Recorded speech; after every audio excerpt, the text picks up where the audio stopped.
কোচবিহারের মাথাভাঙার রুইডাঙ্গায় বিজেপির মহিলা মোর্চার কর্মীকে নগ্ন করে মারধরের অভিযোগ স্থানীয় তৃণমূল কর্মীদের বিরুদ্ধে। ঘোকসাডাঙ্গা থানায় অভিযোগ দায়ের পরিবারের। অভিযোগ 25 তারিখ ওই মহিলা যখন মাঠে কাজ করতে যাচ্ছিলেন সেই সময় তাকে আটকায় তৃণমূলের লোকজন, ব্যাপক মারধর করে। তাকে নগ্ন করে দেওয়া হয়, পরে টানতে টানতে তাকে বাড়িতে নিয়ে এসে ফেলে দেওয়া হয়। ঘটনার পরে ঘোকসাডাঙ্গা পুলিশ এসে মহিলাকে উদ্ধার করে। এই ঘটনার পেছনে তৃণমূলের দিকে অভিযোগের আঙুল তুলেছে বিজেপি। যদিও পারিবারিক অশান্তির জেরে এই ঘটনা বলে দাবি করছে তৃণমূল নেতৃত্ব।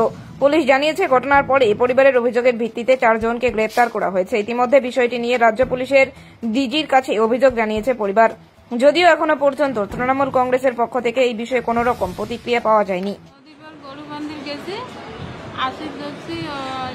তখন একটা বউ আগে গেল কাশি করি তা মুইগং ওটা ঘাস কাটি যায় বাকি বউলে টপ পেয়েছে মুইগং কি ব্যাপার যে ঘিড়িয়ানি করে ধরি ফেলাল, ধরিয়ে এসে পাঞ্জা করে ধরিয়ে চুলির মধ্যে ফেলে দিয়ে ঘুড়ি আর চুলির মুঠগুলো ধরে বোধহয় 1 কিলোমিটার গবরে ঠবরে নেট পড়েছে, পানি চুপি দিচ্ছে, কাপড় পুড়ে উলঙ্গ করে পানি ভাসে দিচ্ছে, দিয়ে চুলগুলো দেখো একটা চুলও নেই মাথার, সব ছুরি করে ঘর থেকে বাইর হোক এক ধরি এখনে গাইড করে দেবো। কাউ কয় কি মাগির ধরি ফাটান, কাউ কয় না ফাটা হবে না, এক গাইড করে দেবো দুনিয়া থাকে, তাইলে বিজেপি ধ্বংস হয়ে যাবে।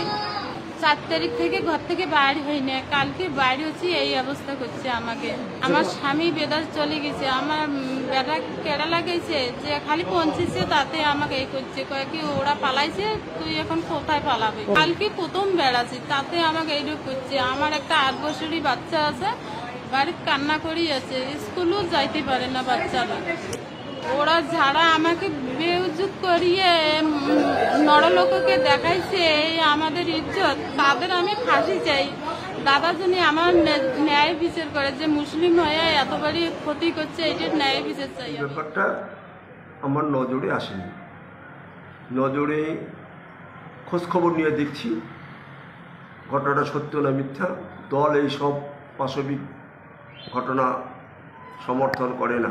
তবে এটাও ঠিক, বিজেপি কুচবিহার জেলায় পরাজিত হওয়ার পর খবরের কাগজে আসার জন্য তারা নাটকীয়ভাবে কিছু সংবাদ পরিবেশন করে, সেটাও খোঁজ নিয়ে দেখছি।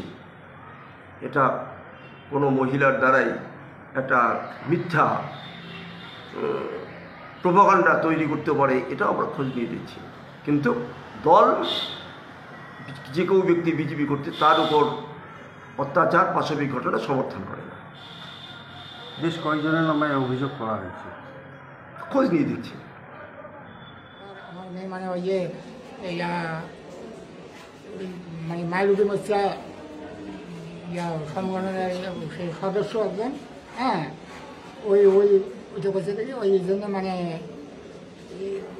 আমার যখন এমপি যখন হারিয়েছে এই নিয়ে মানে ওগুলো রাগ, ওই বাড়ি থেকে বেড়াতে যায় না, ওই দিকে পাটখাট দেখতে আসতেছে, তাদের 500 মিটার দূরে ওখানে মানে ওই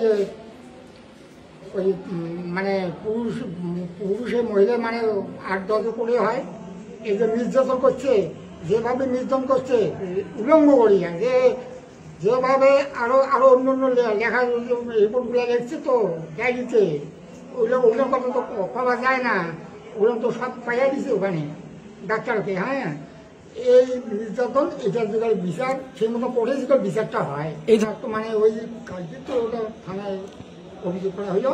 হ্যাঁ, তার আগে তো আবার ওই কেস তো অনেক কিছু হয়েছিল, আগের কেস তুলতে বলছিল, আগের কেসটা এবারে ওই কেসটা না তুললে ওকে পিটাবো, তুমি তো নেতা হয়েছে, বড় নেতা হয়েছে, এটা নেই না, যত মহিলাগুলোকে টানিয়ে নিয়ে ভোট নাও।